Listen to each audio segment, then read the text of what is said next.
The day my parents sold my future for money, I realized love in my family always came with a price. I still remember sitting at our tiny kitchen table, clutching my college acceptance letter with shaking hands. It was the happiest moment of my life.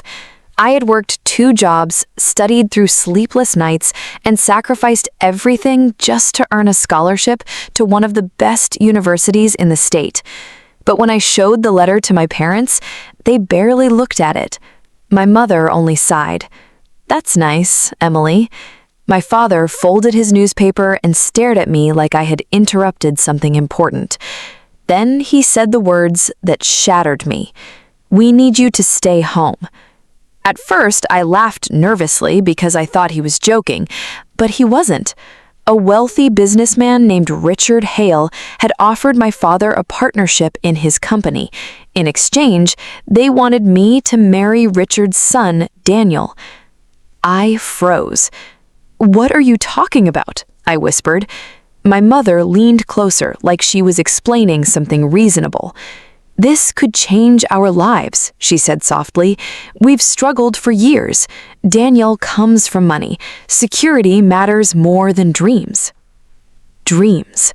The word echoed in my head while my entire future collapsed in front of me. I begged them to understand. I told them I wanted an education, independence, a life that actually belonged to me. But every sentence I spoke felt invisible. My father slammed his hand on the table. "You're being selfish," he snapped. "Do you know how much we sacrificed for you?" That sentence haunted me for years, because deep down, I knew the truth. They never sacrificed for me, they sacrificed me. But what I didn't know that day was that agreeing to their plan would expose everything hidden beneath our perfect family image. A week later, I met Daniel. He smiled too much, talked too smoothly. Everything about him felt rehearsed. During dinner, he barely asked me a single real question. Instead, he spoke about business deals, luxury trips, and the image we would create together. Not love. Image. When we were finally alone, he looked directly at me and said something that made my stomach twist. "Don't worry," he whispered. "This arrangement helps both our families." Arrangement. Not relationship, not marriage. Arrangement. That night, I cried myself to sleep while my parents celebrated downstairs with champagne. I could hear their laughter through the floorboards, and for the first time in my life, I understood something painful. I wasn't their daughter anymore. I was an investment.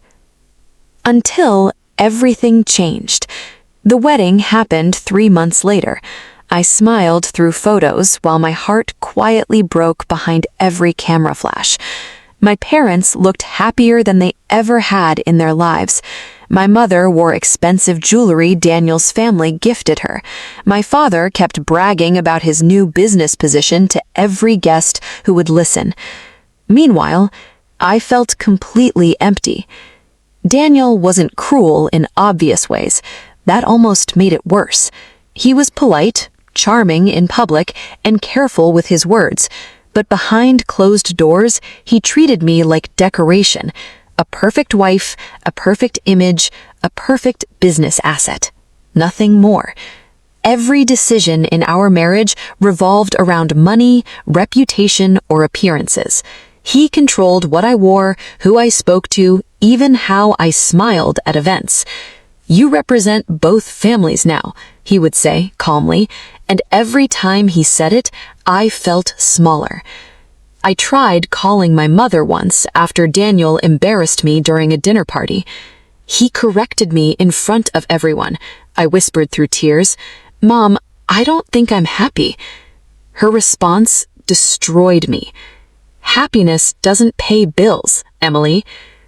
I sat there staring at my phone long after the call ended. That was the moment something inside me finally cracked. But what I didn't know that day was that Daniel and my parents were hiding something even worse. Months later, I accidentally overheard a conversation during one of Daniel's business parties.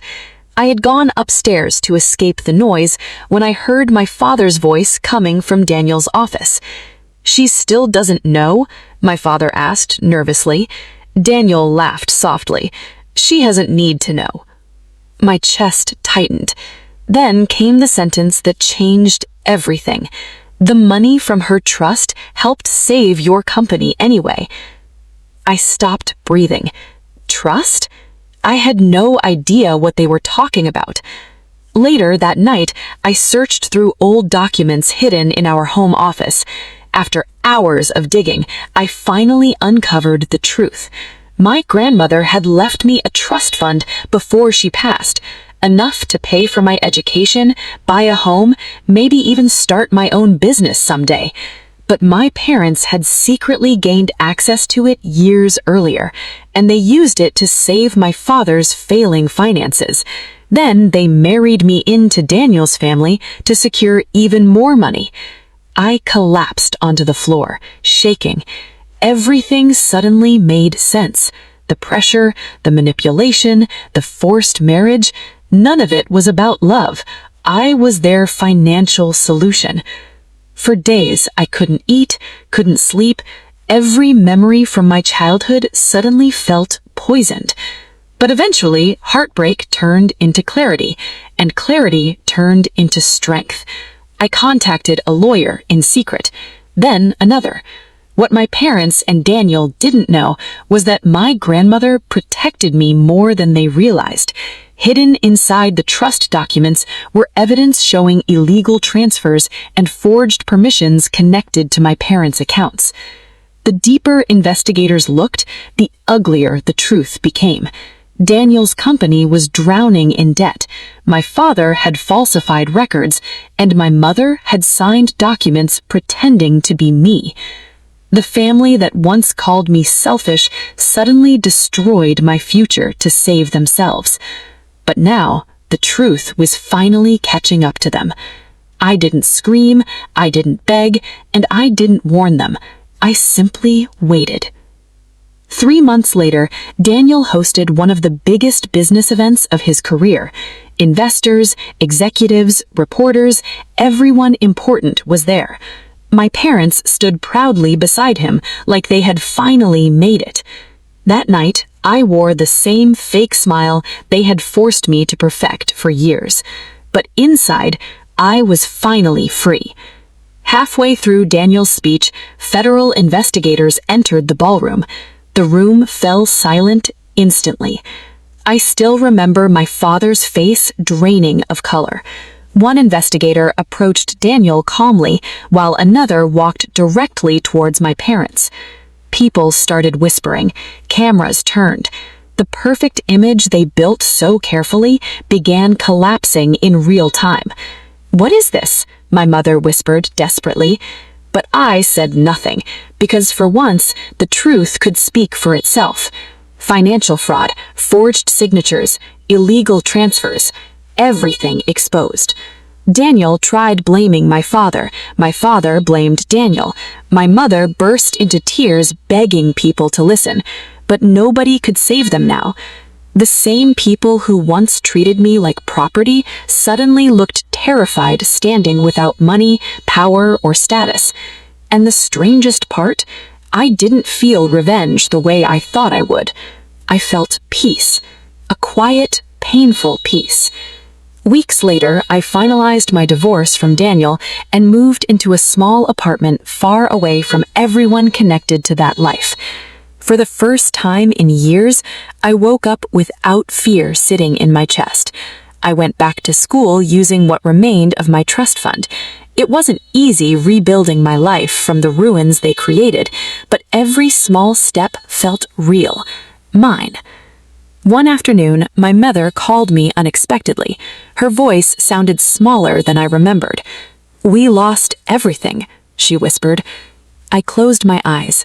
Part of me wanted to hate her forever, but another part of me mourned the parents I wished I had. "I know," I answered quietly. Then she asked the question I never thought she would. "How did we lose you?" Tears filled my eyes, because after everything, she still didn't fully understand. "You lost me," I whispered, "the moment money mattered more than your daughter." She started crying softly, and for the first time in years, I hung up without feeling guilty. Sometimes people think revenge is about destruction, but honestly, the greatest revenge is surviving the people who tried to break you.